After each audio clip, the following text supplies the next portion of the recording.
Mabuti naisipan mong simulan ang sasabihin mo. Dahil ang isang murderer gaya mo ay hindi na makakalabas dito ng buhay. Sabi ni Tyrone at lumabas. Pumunta siya sa bahay ni Eliza kasama ang mga tauhan niya. Hindi niya kaya mag-drive mag-isa sa panahong ito, dahilan para kailangan niyang maging security conscious ngayon. Mabilis siyang bumaba at lumapit sa apartment ni Eliza. Hindi pa ganap na nakalak ang pinto kaya tinulak na lang niya ang pinto at nang makita niya si Jane, tinanong niya, "Nasa kwarto ba siya?" "Oo." Agad na pumasok si Tyrone sa loob ng kwarto at nakita niya kung gaano kahina ang itsura ni Eliza. "Eliza," tawag ni Tyrone at tinignan siya ni Eliza. Napalunok ito at sinabing, "Hindi ko alam kung bakit sobrang nasaktan ako sa pagkamatay ni Casper. Hindi pa ako nakakain. Si Michael ang pumatay sa kanya," sabi ni Tyrone sa kanya. Nag-adjust si Eliza sa pag-upo habang si Tyrone naman ay umupo sa tabi niya. "Ipatong mo ba ang ulo mo sa dibdib ko?" Nilapag ni Eliza ang ulo sa dibdib niya. "Wala talagang puso si Michael. Kaya gusto ka talaga niyang patayin." "Oo, pero huwag kang mag-alala, mamamalimos siya para sa kamatayan," sabi ni Tyrone at idinagdag. "Hayaan mo kung paliguan ka, please." Hindi sumagot si Eliza. Hindi niya mapigilan ang pag-iisip kung gaano kalupit si Michael. Mas lalo niyang kinamumuhian si Michael. Galit siya kung gaano kadesperado si Michael. Paano pa niya maiisip na patayin si Tyrone, ang sarili niyang kapatid? Marahan siyang tinulak palayo ni Tyrone at pumesto sa paraang kaya niyang buhatin. Binuhat niya ito at dinala sa banyo. Saka nagsimulang hubarin ang kanyang damit. Hindi naman mahiyain si Eliza. Siguro dahil nakita na nilang kahubaran ng isa't isa, ilang araw nang nakakaraan. Matapos tong alisan ng saplot, nilagay siya ni Tyrone sa bathtub at sinimulan siyang paliguan.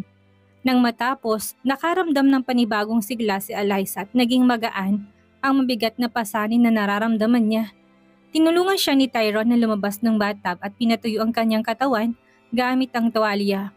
Pagkatapos, binuhat niya ito sa kama at marahang inihimlay sa kama. "Wala ka bang balak na lumabas ngayon?" "Wala naman, hindi ako nakatulog buong gabi. Pero parang mas gumaan ang pakiramdam ko ngayon." Nakangiting sabi ni Eliza kay Tyrone. Masaya rin siyang makita ito. Para bang dose of happiness niya si Tyrone. Nang makita siya ni Eliza na nakangiti, ngumiti rin ito. Inihiga ni Tyrone si Eliza sa kanya at tinakip sa kanila ang duvet. "Sino bang natutulog na may suot na suit?" Napatawa si Eliza. Tyrone giggled. "Gusto ko lang tulungan kang matulog tapos aalis na ako." "Gusto mo akong iwan pagkatapos kong matulog?" Malungkot pero mapaglarong mukha ang ipinahayag ni Eliza. Hinawakan ni Tyrone ang pisngi nito at sinabing, "Nandito ako sa tabi mo hanggang sa makatulog ka." Niyakap ni Eliza si Tyrone at pumikit. Komportable siya sa paligid niya kaya nakatulog siya nang wala sa oras. Maliwanag ang ngiti ni Tyrone sa mukha niya. Nagustuhan niya kung paano niya pinahinga ang magandang katawan nito sa kanya.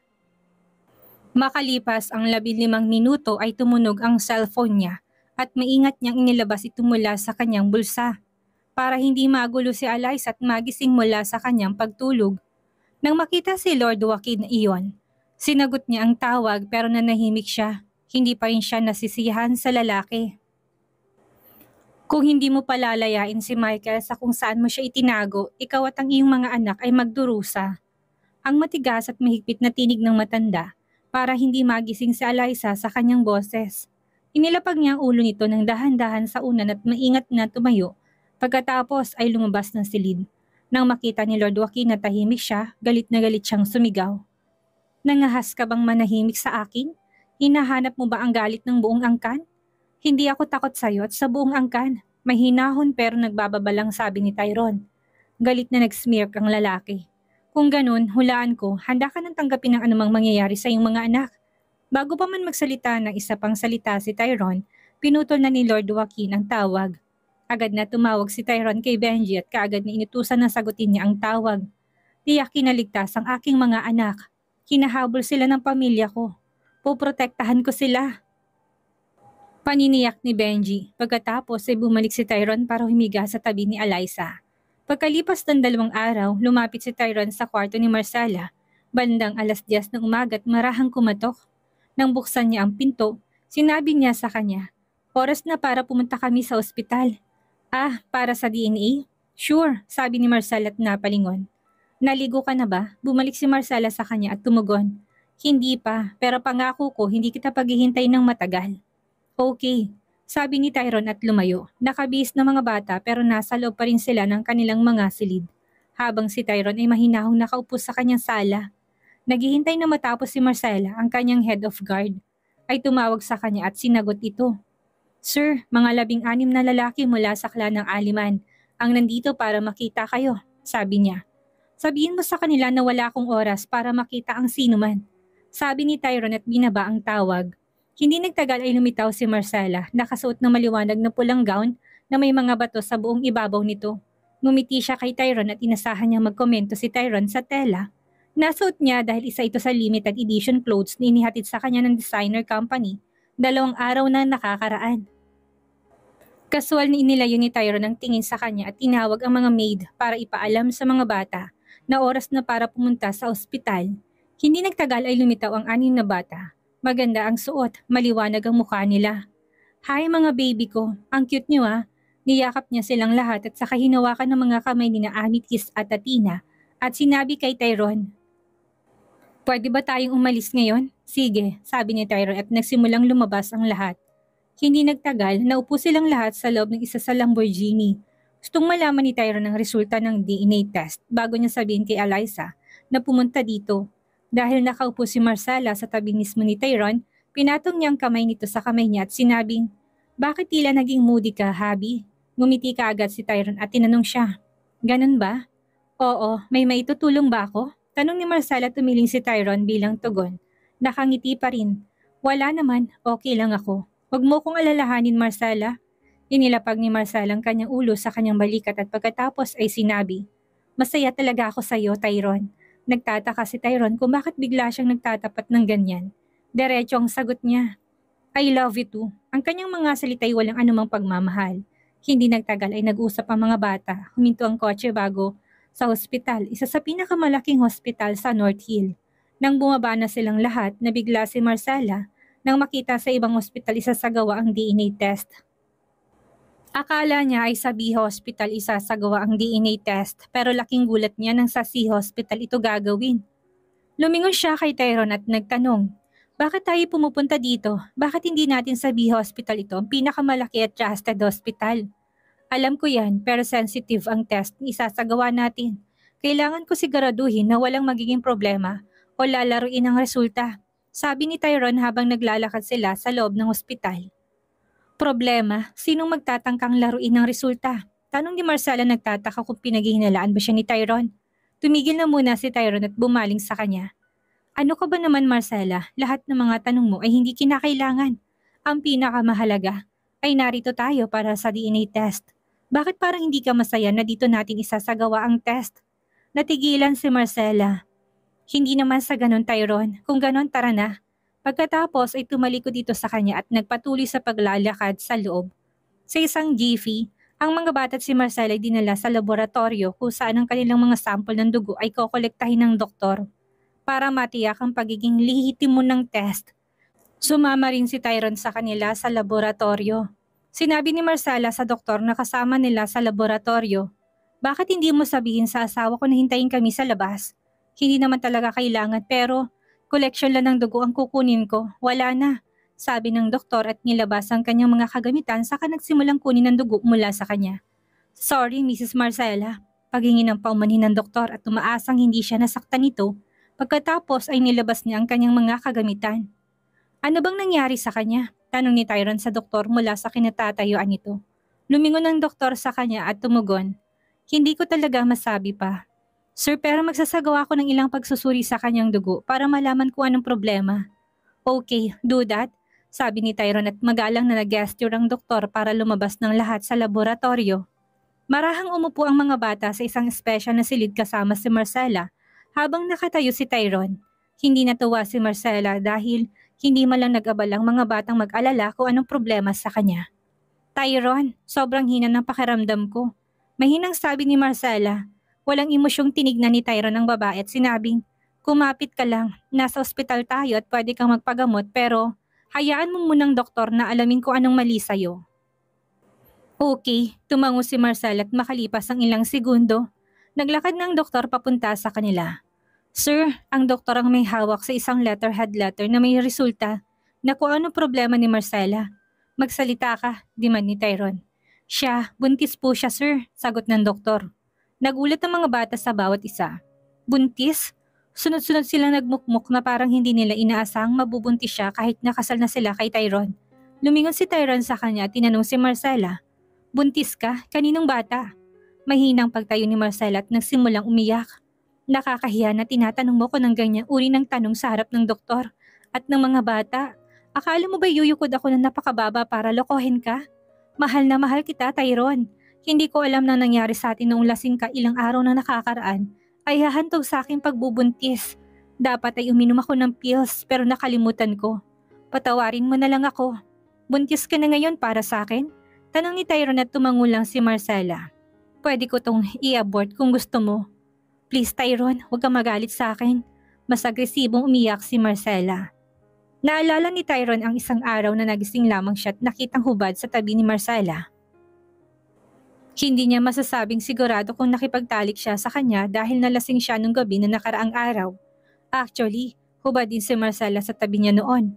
Ilang linggo ba siyang buntis? Tanong ni Tyrone at mabilis na tumugon ng doktor. 3 weeks po sir. Pwede ka nang umalis. Hindi na tinanggap ni Tyrone ang doktor at lumayo na to. Naging walang saysay ang kanilang layunin ng pagpunta rito. Naging flat ang mood niya at parang may mabigat na batong nakalagay sa puso niya. Pinipilit niyang gawing madali ang kanyang masalimuot na buhay at heto na naman ang komplikasyon. Kinuyom ni Tyrone ang kamao sa galit pero wala siyang magawa sa harap ng mga bata. Umalis na tayo, sabi niya tinakay mga bata sa kotse habang sumunod naman si Marcela sa likod. Nang makabalik na sila sa kanyang mansyon ay natiyak niyang napunta ng mga bata sa kanilang silid. Hinawakan ni Tyrone ang leeg ni Marcela at sinabing, "Bakit mo ko sinamantala? Ano ba Tyrone? Hindi ko yung ginawa. Lasing ka't nakipagtali ka sa akin. Pinilit kitang pigilan pero ayaw mo makinig." Sa pag-iisip kung paano siya tinulungan ng babae nang mawalang alaala nito kamakailan. Binitawan niya mga braso niya sa leeg nito ng dahan-dahan.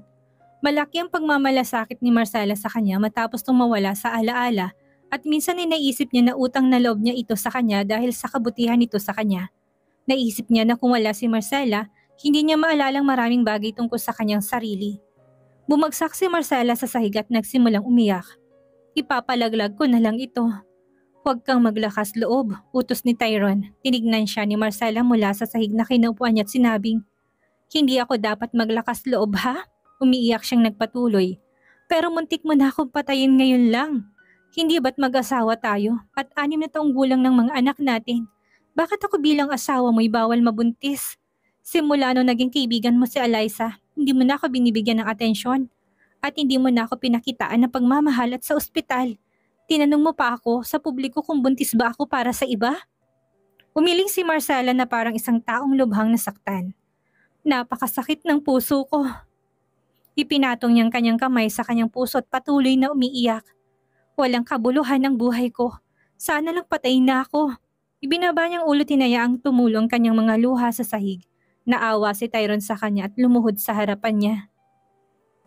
Napakalambing niyang sinabi, "Pasensya na, gayunpaman nanatiling nakababa si Marcela, patuloy na bumababa ang mga luha sa mga mata niya na parang ulan. Marcela, nagkamali ako sa pagsakal sa'yo. Yun ay dahil sa matinding galit ko.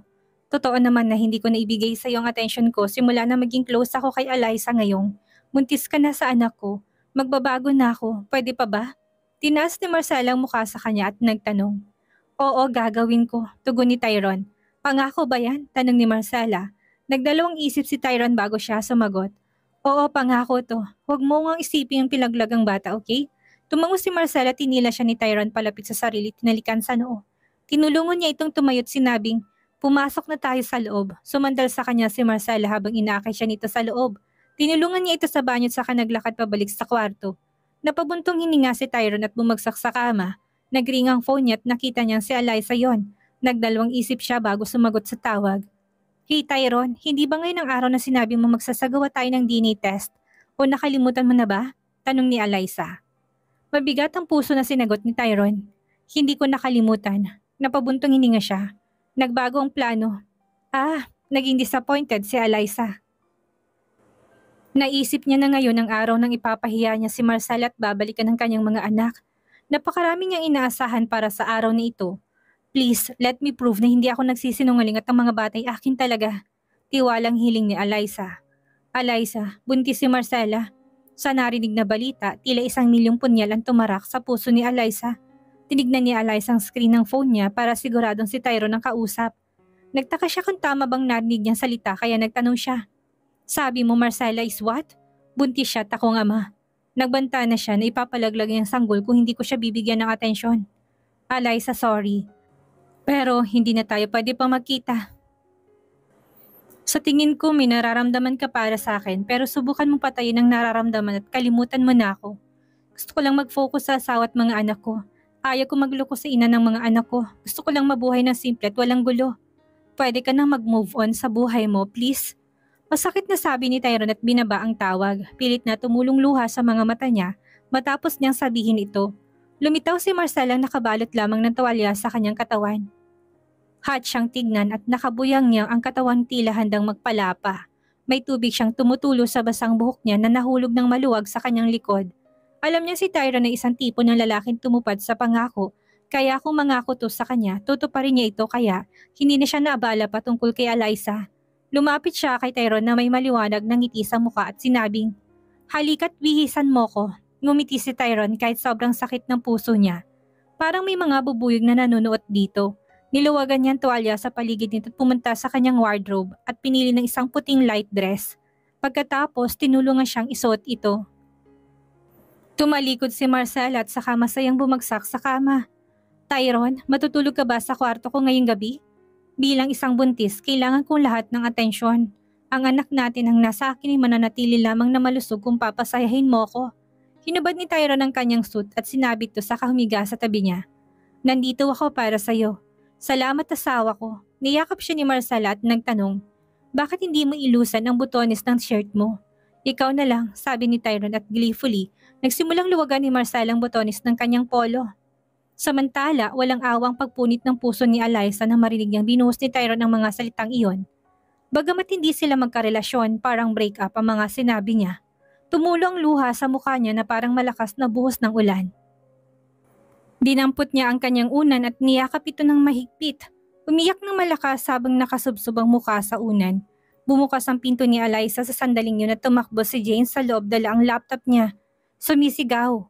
Ang pinakamayamang tao mula sa Amerika ay nag-alok na maging isa sa shareholder ng kanilang kumpanya. Pero nang mapansin ni Jane ang luha sa mukha ni Eliza, halos mahulog ang laptop na hawak niya. Eliza, anong nangyari? Lalo pang umiyak si Eliza. Gusto niyang magsalita pero habang pinipilit niya, mas lalo pang napagpatong ang mga salita sa kanyang lalamunan. Niyakap siya ni Jane at hindi nagsalita. Hindi napigilang mapaluha ni Jane kahit hindi niya alam kung ano nagpapaiyak kay Eliza. Ramdam na lang niya ang sakit niya. Sabi ni Tyrone, ayaw na raw niyang magkaroon ulit ng kaugnayan sa akin. Kalaunan ay nakapagsalita na rin si Eliza. Gayunpaman, tumigil siya sa pag-iyak ng malakas pero sa halip ay humihikbi siya. Masakit ang puso niya at nagdududa siya kung gagaling pa siya sa sakit. Ito ang lalaking sobrang niyang minamahal at ngayon ay tila tuluyan ng mawawala dahil magkakaanak na sila ni Marcela. Paano nga ba siya? Nagalit si Jane kay Tyrone at nag-walk out. Tumawag siya kay Tyrone at nang sagutin niya ang tawag, nagsalita si Jane. Ano na Mr. Tyrone? Ang kapal mo din talaga? Ayaw mo na namang magkaroon ng kinalaman kay Eliza, hindi ba?